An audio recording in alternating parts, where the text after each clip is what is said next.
Hello বন্ধুরা, এখন আমি দ্য সাবরমতি রিপোর্ট বলে সিনেমাটা রিভিউ করতে চলেছি, যেখানে লিড রোলে আছে হলো বিক্রম মাসে, রাশি খান্না, ঋদ্ধি ডোগরা, এছাড়া আরও অন্যান্য আর্টিস্টরা রয়েছে এই সিনেমার মধ্যে। এই সিনেমার লেন্থ যদি বলি 2 ঘন্টা কিছু মিনিট।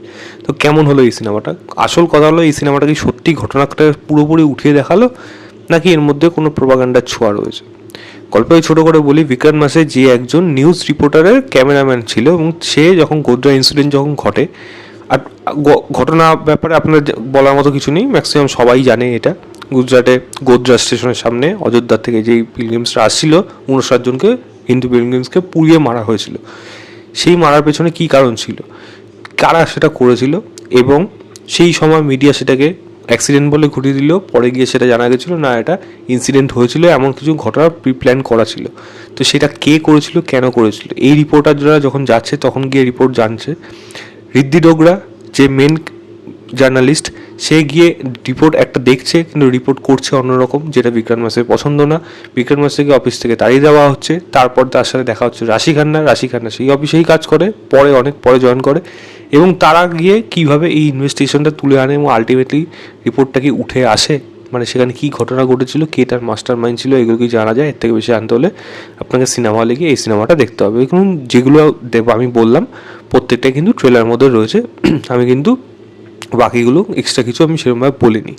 তো কেমন হলো এক কথা যদি বলি, দেখুন সিনেমার মধ্যে কিন্তু পোটেনশিয়াল ছিল, এটা একটা ভালো ইনভেস্টিগেশন ড্রামা, থ্রিলার ড্রামা হয়ে উঠতে পারতো, বাট সেটা মিস করে গেছে এই মেকার্সদের কিছু জিনিস চেঞ্জেস করার জন্য, এবং কিছু জিনিস ফোর্সফুলি চোখে আঙ্গুল দিয়ে ওয়ান সাইডেড হয়ে ব্যাপারটাকে পরিবেশন করার জন্য।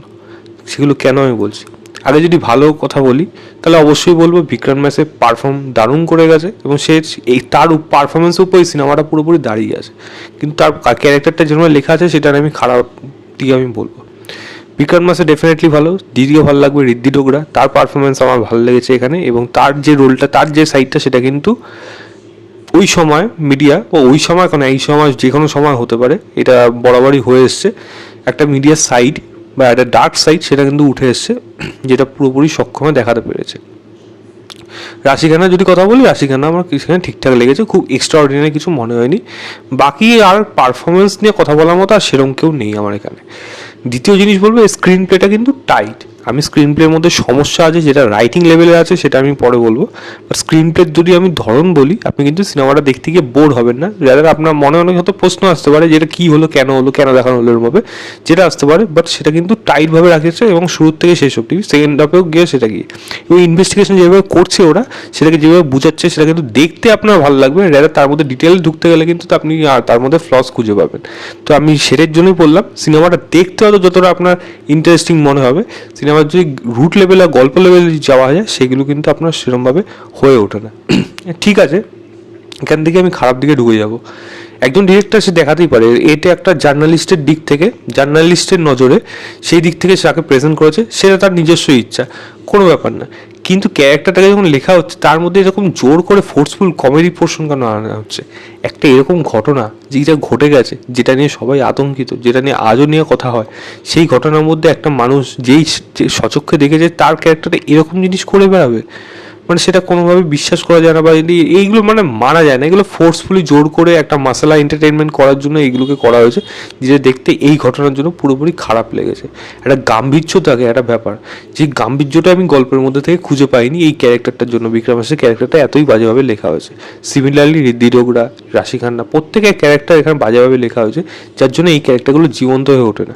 আর মেন কথা হলো, যেখানে ইনসিডেন্ট হলো, যারা এখানে ভিকটিম হলো, তাদের ফ্যামিলি, তাদের সাথে কোনো এখানে কমিউনিকেশনের কোনো জায়গা নেই। যারা এখানে মানে অভিযুক্ত ছিল, তাদের ব্যাপারে কোনো এখানে কথা হলো না। এখানে যাকে মানে ভিকটিম, মানে যে এখানে মেন মাস্টার মাইন্ড, তাকে যখন দেখানো হচ্ছে, তার ক্যারেক্টারটা এত বাজেভাবে লেখা, এবং তার যে যেরকমভাবে শুরু হলো, যেরকমভাবে শেষ হলো, সেই স্টেজিংটাকে দেখবেন এত বাজেভাবে, মানে এটা কোনোভাবে বাস্তব জগতে সম্ভব হয় না। এগুলো খুবই মানে পুরোপুরি আপনি বুঝে যাবেন যে এর মধ্যে খুব কাঁচা হাতের রাইটিং রয়েছে। এর ডিরেক্টর অন্য একজন ছিল, যে গল্প এই সিনেমাটা ছেড়ে বেরিয়ে গেছে, কারণ সে তার এই চেঞ্জেসগুলো পছন্দ না, তো রিপোর্টে এসেছিলো। পরিষ্কার বোঝা যাচ্ছে কোন কোন জায়গা তারা চেঞ্জ করেছে এবং কেন চেঞ্জ করেছে।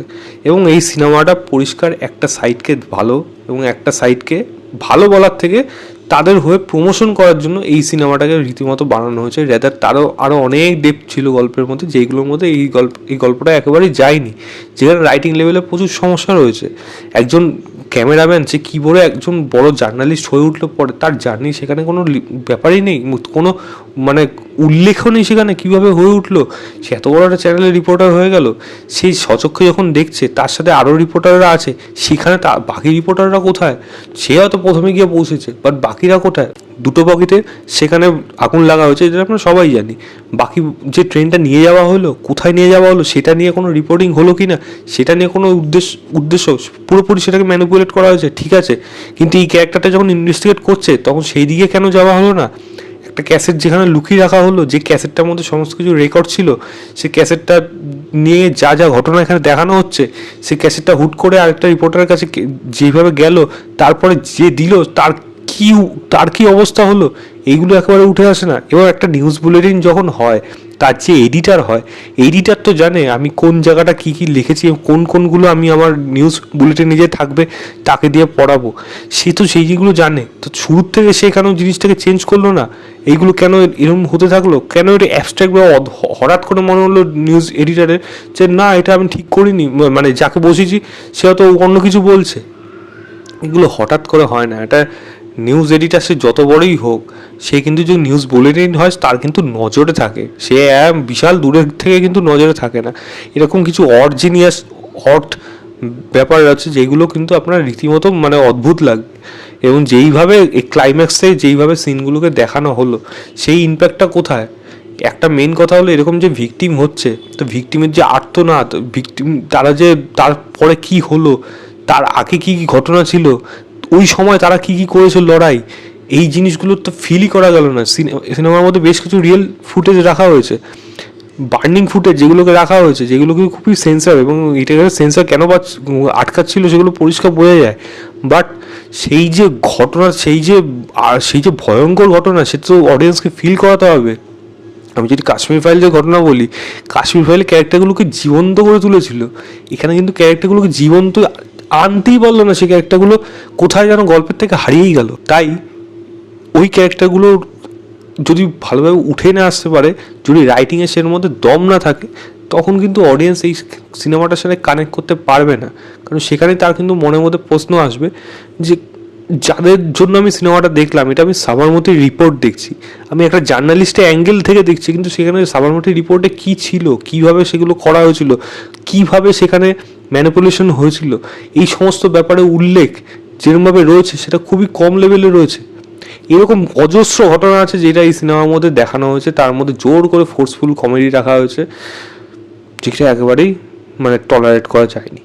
তো এই সিনেমাটার মধ্যে প্রচুর খামতি থাকা সত্ত্বেও আমি বলবো আপনি একবার এটাকে দেখতে পারেন, দেখে আপনি বিচার করুন যে এটা ভালো কি খারাপ। আমার কাছে সিনেমাটা একটা অ্যাভারেজ কি বিলো অ্যাভারেজ সিনেমায় থাকবে, ম্যাক্সিমাম 2.5 কি 2 স্টার দেবো আউট অফ 5 বিক্রম রাসের পারফরমেন্সের জন্য। সেটা নিজের কারে পারফরমেন্স দিয়ে সিনেমাটা যদি বার করতে পারে একমাত্র বার করবে। ব্যাকগ্রাউন্ড মিউজিক কিন্তু যেরকম হওয়ার প্রয়োজন ছিল আমার সেখানে সেটা সেরকম মনে হয়নি। তো এই ছিল আমার overall review the Sabarmati report বলে সিনেমাটা। ভিডিওটা ভালো লাগলে লাইক শেয়ার, চ্যানেলটাকে অবশ্যই সাবস্ক্রাইব করে দেবেন। বাই।